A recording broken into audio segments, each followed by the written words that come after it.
Hey guys, this is Ryan, and these are the Turtles crossing over with Power Rangers. No, not like that. This is the Boom Studios comic crossover miniseries event, getting some love as part of the Lightning collection.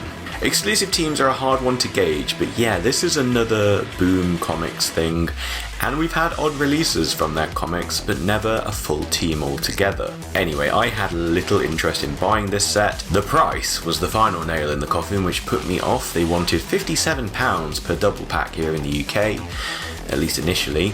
That's one expensive set. So what changed? Well, if you remember a few years ago, there was a bit of a pre-order backlog, which took them forever to catch up with, and now continues to shape the direction of toy purchases and indeed sales. So many toys were delayed and released together that we're seeing less being released now because of how much stuff is already out there. So retailers in both the UK and the US have been clearancing out Lightning Collection stuff, and this is to be expected. You often see Marvel Legends and Star Wars Black Series figures being put on sale if they outstay their welcome. And for Hasbro, this could have been a limited time agreement with Nickelodeon for all we know. Add to that the replacement crossover series with Street Fighter is now well underway. It's time to say cowabunga and sayonara to the MMPR TMNTs. I got my 3 double packs for £60, the price basically of one set originally.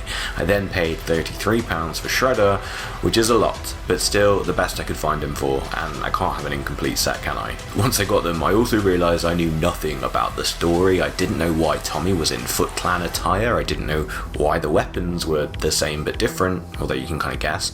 I didn't know why Shredder had the Green Ranger morpher, but he didn't get the suit, only the shield and a bit of the helmet. So yeah, my next stop was Amazon. Now I've read the book, got the toys, and I can talk about them, so let's explore 5 things about the Teenage Mutant Ninja Turtles Lightning Collection. Number 5, Secrets of the Ooze. First off, there's definitely an element of wish fulfillment with this set, even just from the concept idea in general. Why not have the Turtles take on the Dino Power Coins and become the Mighty Morphin Power Rangers, and why not adapt the designs to incorporate both them as Turtles and Shredder's iconic claws and helmet. Turtles is another toy line, kind of like Power Rangers, that's probably produced as many and if not more action figures over the decades. But unlike Power Rangers, which gets renewed by new cast and characters and suit designs, Turtles stick with the same core characters and just redesign the art and animation style. Their figure array is also much broader, so Power Ranger suits actually isn't that much of a stretch if you collected any of their extensive figure array already. Hasbro must have been hoping to sell this to both Turtles and Power Ranger audiences, although I do wonder how much overlap there actually is and whether it's still just one big audience. That this set exists to begin with is impressive considering Hasbro don't even hold the license for the Turtles. It's only the second time where an entire team was released together at the same time after the Psycho 5-pack, but was the first to be released in multiple sets simultaneously. The boxes are nice, adapting a new Power Rangers X logo, which we've already seen put to use again with the renders of the Street Fighter figures. Nice that the Turtles get to use their own logo too. Nickelodeon and Boom Studios are also given credit on the box for their rights holder prestige, and the livery over the box is actually ripped from the pages of the comic itself. Gold star for effort there. Hasbro had to make new sculpts for many of these figures. These are unique for Lightning Collection and definitely not something that can be used again. Does that explain the higher price tag initially? Does Boom and Nickelodeon needing a cut impact on it? They've figured something out anyway, as there's more crossover stuff already being worked on. Number 4, the Turtle Blaster. There's lots of cool fun stuff with these. April has a TV camera and mic, Tommy gets a ninja sword.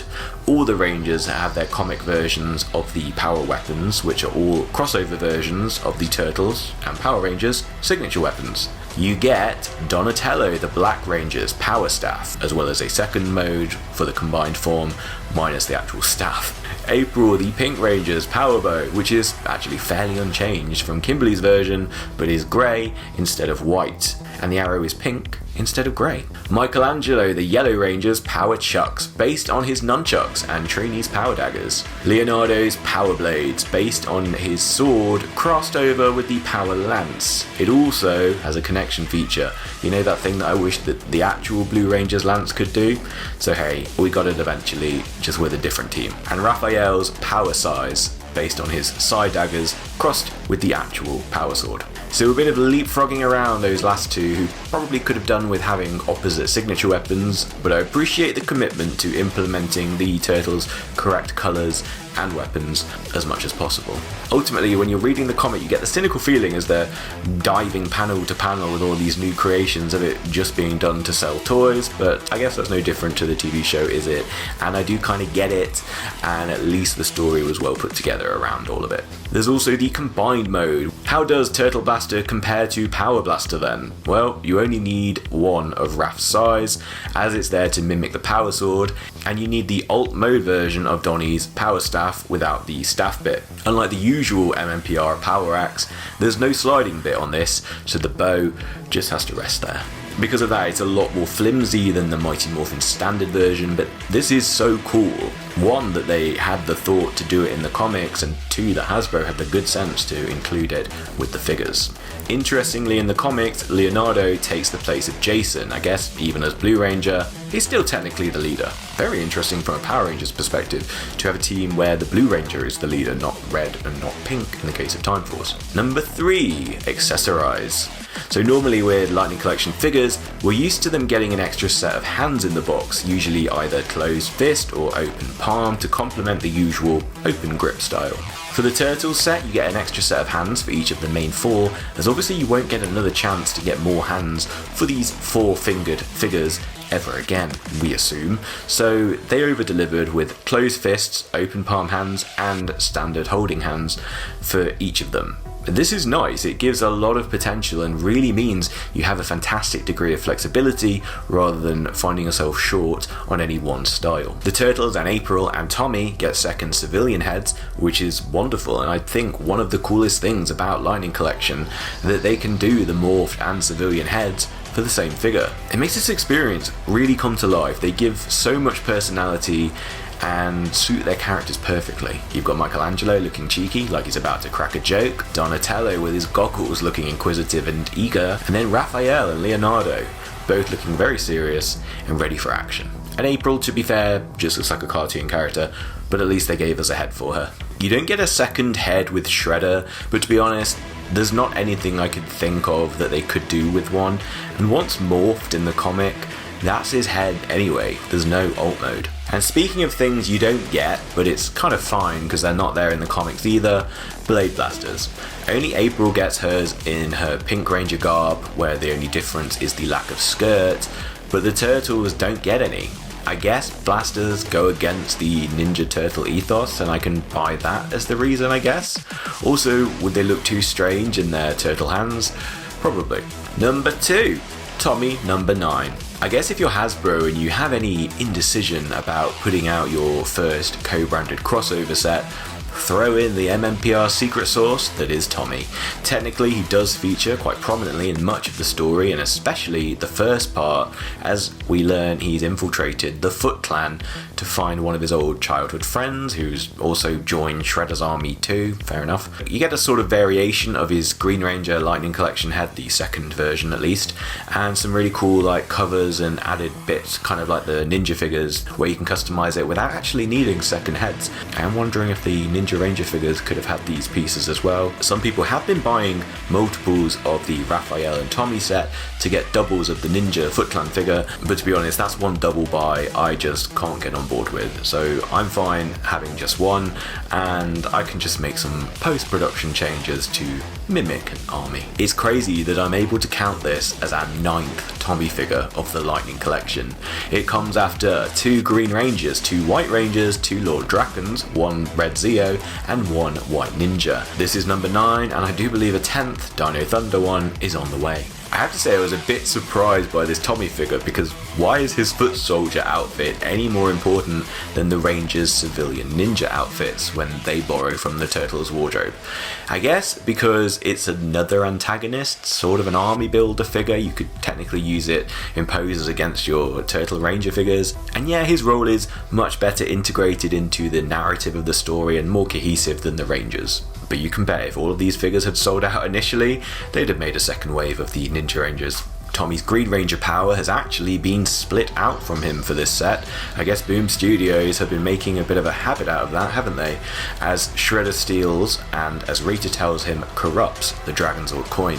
Shredder says he merely bent it to his will, and that, in as many words, explains both why his Green Ranger morph looks so funky and why the Turtles still have their famed half shells for their own morphed looks. Number 1, Lightning Mutation. So April, Tommy and kind of Shredder are much of the muchness in terms of standard articulation and legs. We're used to their style, but the Turtles provide the biggest fundamental change in Lightning Collection figures since it started. These are our first impression of the new second style of figures. I don't just mean in that they're huge, but that they're pinless. They have drop hips and have extra articulation in both the shoulders and the necks. Now you probably know normally in these Lightning Collection roundups I spend an entire talking point going over the flaws in the set, and an easy one to criticise is that some of mine had out of the box looseness. The downside of this new style is I don't know how to fix it. I don't think they can be taken apart. They are just this now, always and forever loose and uncustomizable, and I hate it. Okay, the pinless aesthetic I'm on board with, but I've been known to take figures apart to save the best assets of a range of duplicates, e.g. Morphers and the Green Ranger body. And here, you can't do that, or maybe you can, but it's much harder. The new neck peg I don't think offers anything beyond what we were getting, and it feels very dangerous swapping heads now, like it could break because the spivet is much more delicate. And speaking of much more delicate, the drop hips I don't think offers anything that's worth the risk of adding extra breakage points. The actual peg for the drop hips, they look so tiny, like one wrong move in articulating the leg of this figure could snap it off. I'd prefer it if the leg connectors were getting bigger and stronger, not thinner and more brittle. Maybe I'm being paranoid, but these changes all come across as duplicitous, like they're meant to appeal to the consumer or the value of added articulation, but that actually they're anti-consumer because they reduce the option for customization and increase the risk of breaking.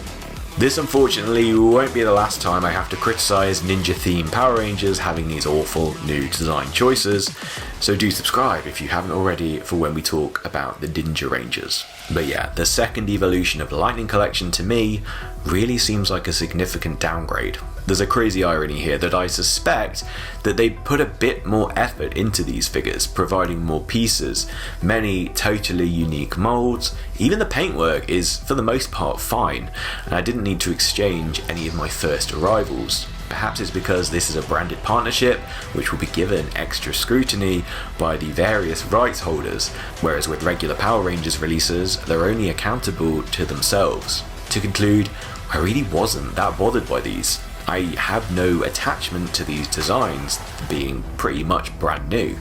Meanwhile, other teams I've been collecting this year, I have to have them perfect, and I've been doing multiple swaps to ensure that can happen. Those teams have taken up nearly 30 years of space in my mind, and it's taken us this long to get to a point where they're finally releasing good ones, so I can't just accept factory errors as the barrier that blocks me from experiencing what are, in most cases, the pinnacle versions of Power Ranger teams from decades past. For the Turtles, and actually as with all my Boom Studios purchases, I did everything backwards.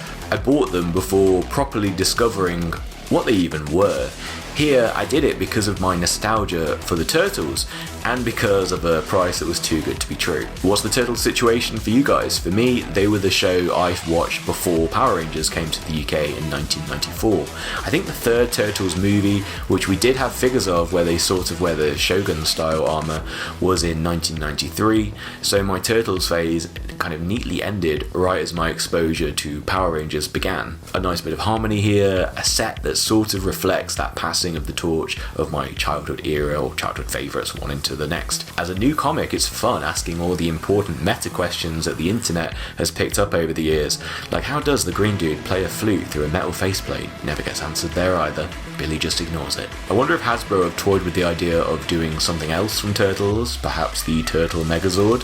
It could even be one of these 7-inch retro figures, though I wonder if the terms of the revenue split agreement with Nickelodeon means they can't mix it in a wave with regular Ranger Zords, so maybe not.